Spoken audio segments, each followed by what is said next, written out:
Hello everyone, welcome to my channel. Hope you are studying well for your exams. So this is the part 3 of our Kawasaki disease video. If you are studying well, if you are watching our video, you know that we have discussed Kawasaki disease and some questions in the previous two videos. So this is the continuation and this is the part 3 of that particular condition. So we'll start with some more questions. The first one. A 12-month-old with Kawasaki disease received IV immunoglobulin 2 months ago. The child is in the clinic for follow-up and scheduled immunizations. Which vaccine should be delayed? Select all that apply. So first of all, it is a select all that apply question. And I will just reword the question. The question asks that the child is diagnosed with the Kawasaki disease and he or she has received the IV immunoglobulin therapy 2 months ago. Now he came to the clinic to receive the normal scheduled immunization. We know that the immunization schedule. So which vaccine should be delayed? So out of the 5 options given, which option or which vaccine should not be given this particular time to this child? That is the question. I hope you have an idea, because in the first part of this video we have said that there is some connection with the immunization protocol or immunization schedule with the Kawasaki disease. We'll see. The option 1 is Haemophilus influenza type B, HIP vaccine. Option 2, hepatitis B. Option 3, measles, mumps and rubella, MMR vaccine. Option 4, pneumococcal conjugate vaccine, PCV. Option 5, varicella. So what is the point coming to your mind when you will see this question? We studied that if the child receive IV immunoglobulin therapy as a treatment of Kawasaki disease, they should not receive any live vaccine 11 months after this particular IVIG therapy. If they will receive, that will interfere with the IVIG therapy and also the proper lifetime immunity that's supposed to be received from the live vaccine will not get. So that's why if any live vaccine should not be given unless the child will complete 11 months after IVIG therapy. So what are the live vaccines out of these 5 options? That will be the answers, because those vaccines should be delayed until 11 months. Now only 2 months. So 9 more months the child have to wait to receive this particular live vaccines. Haemophilus influenza type B, it's not a live vaccine. Hepatitis B also not a live vaccine. So we can eliminate option 1 and option 2. MMR, we said that it is a live vaccine. So it should not be given. It should be delayed until 11 months or 11 months after IVIG therapy. So we got one answer, that is option 3. Then option 4, it's pneumococcal conjugate. That is not a live vaccine. So we can eliminate option 4 also. Now we have only one option, that is called varicella. Varicella is a live vaccine. So our answers are option 3 and option 5, varicella and MMR. These two are live vaccine and this should not be given unless the child will or the client will complete 11 months after IVIG therapy. Is that clear? I hope it's very clear to everybody. Why I am repeating every time? Because most of the questions I have seen related to this particular conditions have some connections with the infection control and some connections with the immunization and something related to the food and exercises. So please keep these points. Now we will just see some points related to the wrong options, especially the other vaccines. When we will give this HIP vaccine, it is not a live vaccine and the final dose is recommended between the age 12 and 15 months.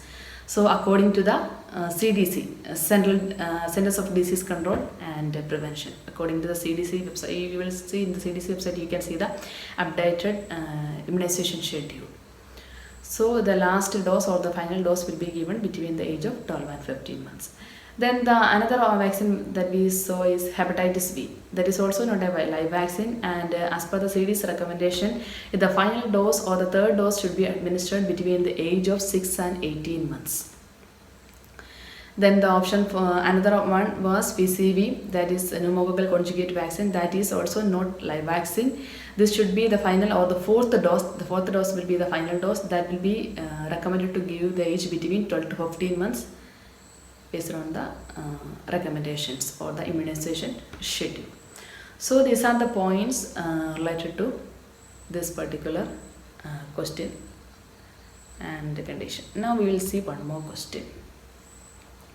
The nurse is providing discharge instructions to the parent of a child with KD. I just write KD for our easy typing.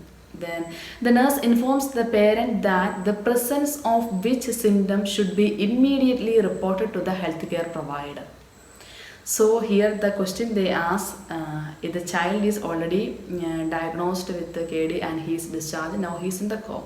So when he is in the home, what the nurse should instruct the parent if the child will develop which kind of symptom or which problem will arise, that should be immediately informed to the healthcare provider. That is the one will be the answer. So we'll see what are the options.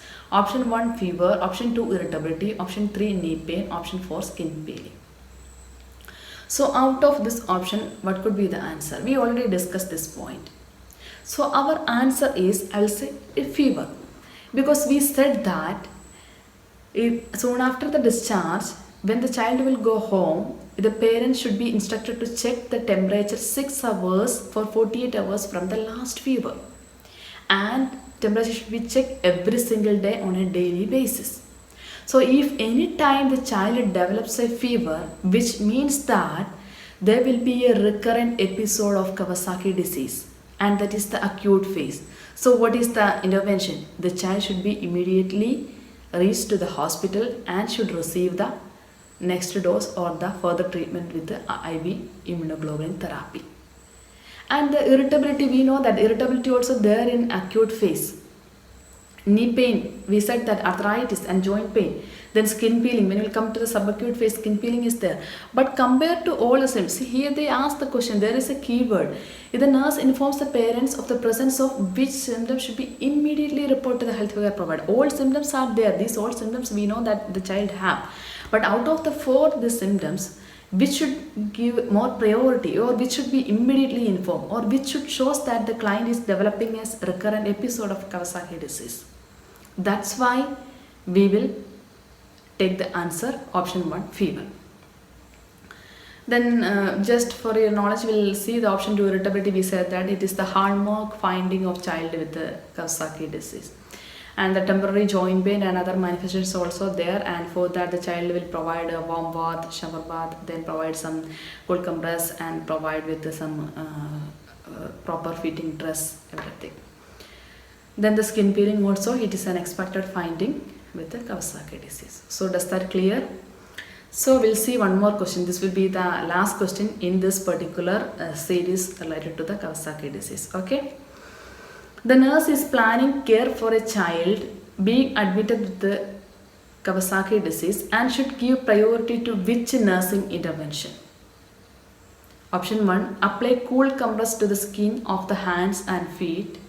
Option 2, monitor for gallop heart rhythm and decrease urine output. Option 4, prepare a quiet, non-stimulating and restful environment. Option 4, provide soft foods and liberal amounts of clear liquids. So out of these 4 options, which is the option that the nurse should give priority, or which option or which problem require a priority nursing intervention? We know that all these problems are connected with this one and all these are the expected findings. But out of this one, it is not a direct expected finding. That is one of the serious problem and that required an immediate nursing intervention. What is that? Do you think that is it option 1? No. Because we know that during the acute phase, there will be swollen lips, hands and feet, and there will be skin discomfort. It can be eased with some cold compress, then with some of the undescent lotions, everything. So there is not be that much priority we see in this particular point. Then the another option, that is option 3. We said that in the option 3, the child require prepare with a quite non-stimulating and restful environment. The child with will be very irritable, especially in the first stage will be irritable, and that will be remain until the second phase, as in the subacute phase also. A non-stimulating quiet environment will help to promote rest. That is correct point. After the Kawasaki disease episode, it is important for the parents to understand that the child's irritability may last up to several weeks. We studied that one. That is an expected thing. That should not require a immediate intervention. That one should be managed with some kind of this supportive therapies or supportive environments. Then the option 4, what was the option 4? That is provide soft foods and liberal amounts of clear liquid. We said that the child have problem with the lips, crackle lips and tongue issues. So they should be provided with the soft food. That is also the problem that will be there, and the nurse already instruct the parent, and the parents are ready to manage these symptoms. But one, it is not that unexpected one, or that is cannot be managed with the parents. That is monitor for gallop heart rhythm and decreased urine output. What it indicates? We said that most of the problems or the consequences or complications are related to the Kawasaki disease is the cardiac problems. So that is the one require a priority intervention or priority management and assessment, because this causes an inflammation of the arterial walls and can lead to scarring of the coronary arteries or the development of coronary aneurysms. So when they have developed this coronary aneurysms, if the child must show some kind of symptoms, that is the one, that is gallop heart rhythms and decreased urine output. Decreased urine output means the child is going to heart failure. When the heart failure, because fluid overload, we said that when the child will receive this therapy, there is a chance of pulmonary edema and fluid overload that will lead to, if it will not take necessary measures, it will lead to heart failure. So that's why if this symptom, this gallop heart rhythm or decreased urine output, which means that the child is going to some more serious complication, it requires a priority nursing intervention. I hope it's clear to you. Why I am repeating many times? Because of the request and the comments that I have received.